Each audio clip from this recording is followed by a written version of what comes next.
All right, looking forward to hearing a little recap from all of your conversations. Let's start with group one, Margot, Jenna, Jonah. Am I saying that right? Jonah Harvey? Yes. Okay. And Stevie, if you could just share a minute or so, some highlights from your conversation.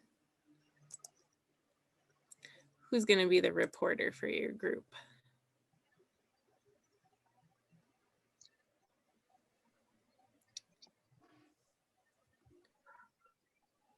I can do the, or if you want to do it, Jonah, that's fine. No, go, please. So for the first question of, groups to partner with, one of them was the Fiber Shed movement groups, partnering with them. Another one was partnering with each other amongst the transition initiatives. And then did we have another one? Actually, Stevie was the one taking notes. So I think those were kind of the main ones for that we came up there. And then of course, obviously partnering. Can I add one, Margot? Sure. I think what I believe her name is Jonah talked about the winter and summer solstice idea, that she wished to partner with other transition towns around the country, and that there was a winter and solstice celebration. Do you remember that? That was the partnering with the other transition initiatives. Yep. Sorry, you'd already said that. Okay. That's okay. Yeah. And then I think we actually spent a lot of time on question one, so we did not spend very much time on question two.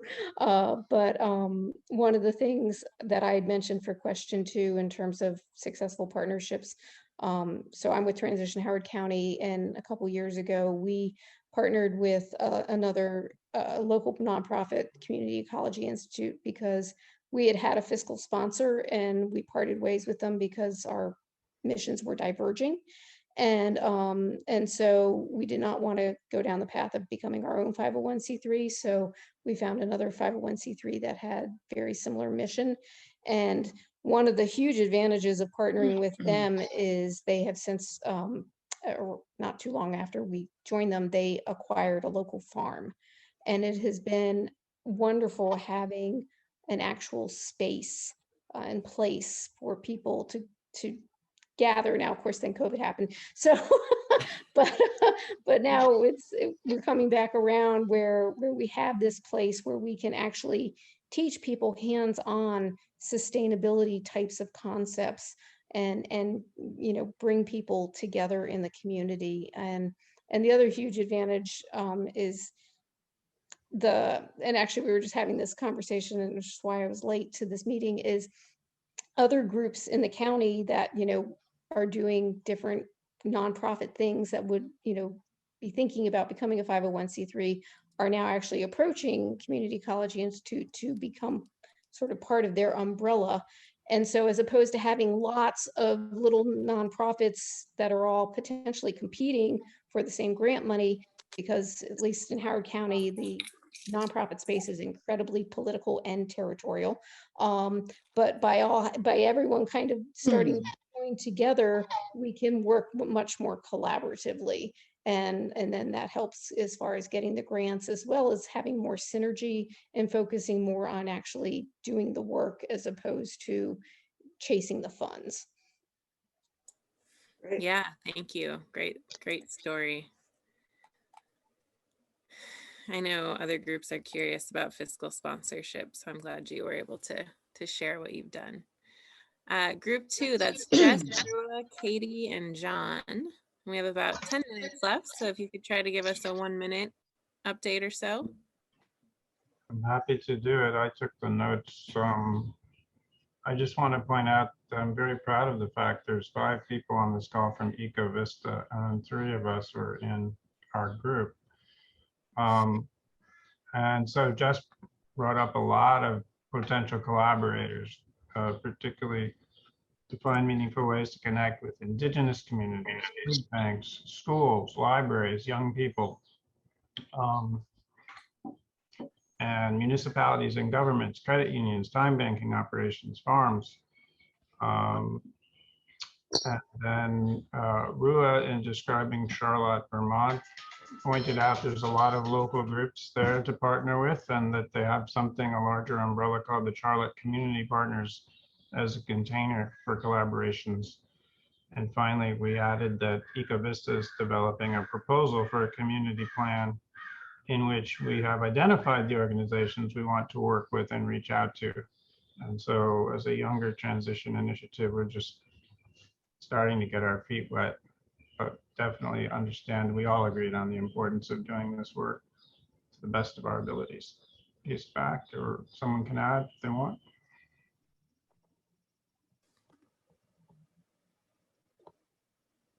Check. Okay. Group 3, I think, was 100% EcoVista. So that's Ash and Elvia. Yeah, I could talk about that. I think for our group B, I mentioned like we should partner up with this youth group called Cal Youth versus Big Oil, and well, they're two groups and Uprooted and Rising, and both of these youth groups, oh my god, want to move away from the extractive economy. They all have like different campaigns going on. Cal Youth versus Big Oil has a campaign called Schools Resolution, and they're hoping to like gain support from other young people in colleges and high schools around California to like pressure the governor Newsom to phase out the fossil fuel. And also Uproot and Rising focuses on food sovereignty in colleges, and like their ideas to have colleges and contracts with big food. And yeah, like I think at first we should just start showing up to their meetings, listen, and just show that we're here to support. And then also Ash just mentioned a group called Here, and their work focuses on making veganism much more accessible, better for the environment and animal rights. Check.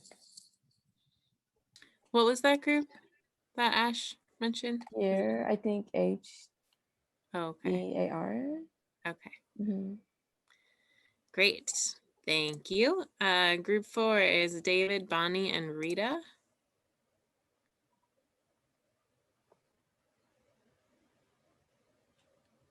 Up here. Hi. Yes. So both of you can help me on this too. So Rita lives in Philadelphia and works with food sheds. So she mentioned working with community gardeners, local community gardeners, and I think she mentioned Pennsylvania, getting that it would be helpful to work with some organization in the state, the agricultural extension, perhaps. So David and myself both mentioned disaster preparedness because we both live in Northern California, and that there's a big need for that. David mentioned COAD. Those are community organizations active in disaster preparedness, and VOAD, voluntary organizations active in disaster, and how we really need to work with merging them so groups know what to do and volunteers don't get in the way. So people are using their skills. David suggested we need to work with racial justice groups that there's a lot of leadership in these areas and things are moving very fast, especially after last summer, after George Floyd, and many incidents that continue. So, okay. Sorry. Oh, and then I suggested working with local housing rights activists. That's a big, in the Bay Area, that's a critical activity. And then with with drought and water resource companies. Okay, question 2, who to work with? Or successes. So I mentioned repair cafes, working with young people. UC Berkeley student engineers, and happen to be all female women of color that were our trainers and facilitators for high school students and teaching them repair skills. So that, so Rita's a Quaker.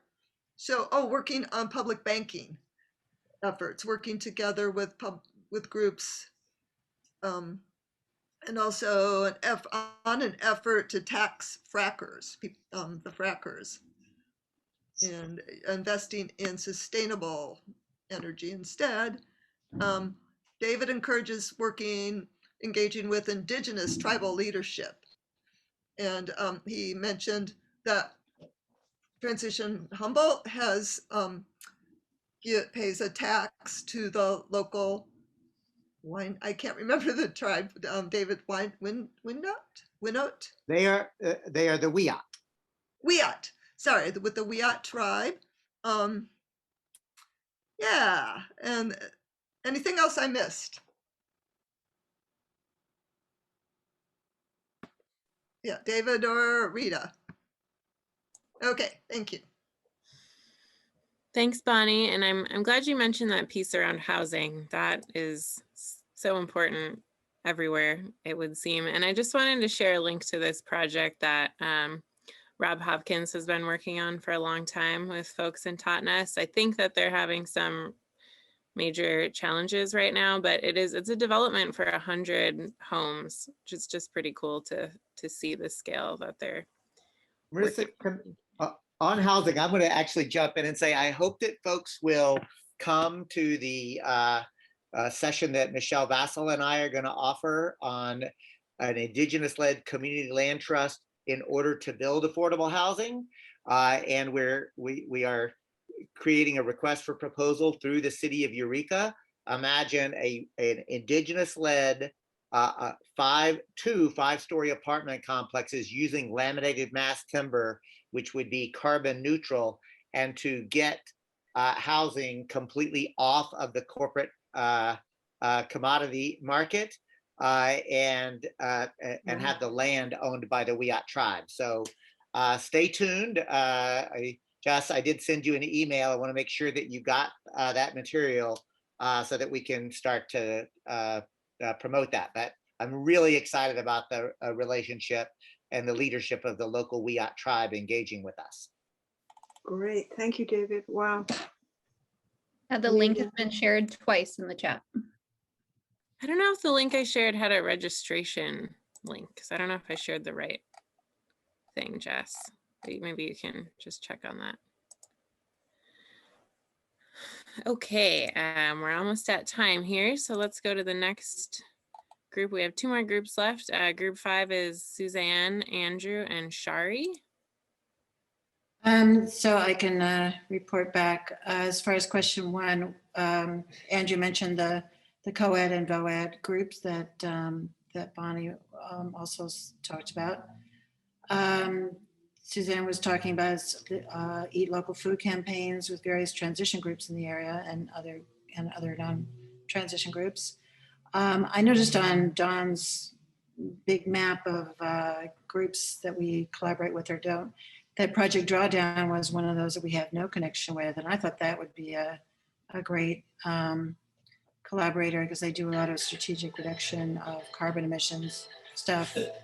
I think we already work with Post Carbon Institute.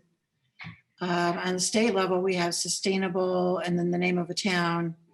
That is a great network of sustainable towns in a given state. And on the regional level, there's an All Together Now Pennsylvania that works to create local supply chain and beyond waste in the Seattle area. We didn't have a lot of time with question 2. Andrew mentioned the cooperation, Humboldt and Red Cross connection. I was talking about the local and county government and environmental advisory councils, regional transition groups, getting together regional transition groups at a regional level. And Suzanne mentioned Local 2020. We also talked about various local food groups in our areas. That was it. Thank you. I'm appreciating hearing this theme around collaborating with other transition groups at the regional level and on, yeah, earth-based holidays. I love that.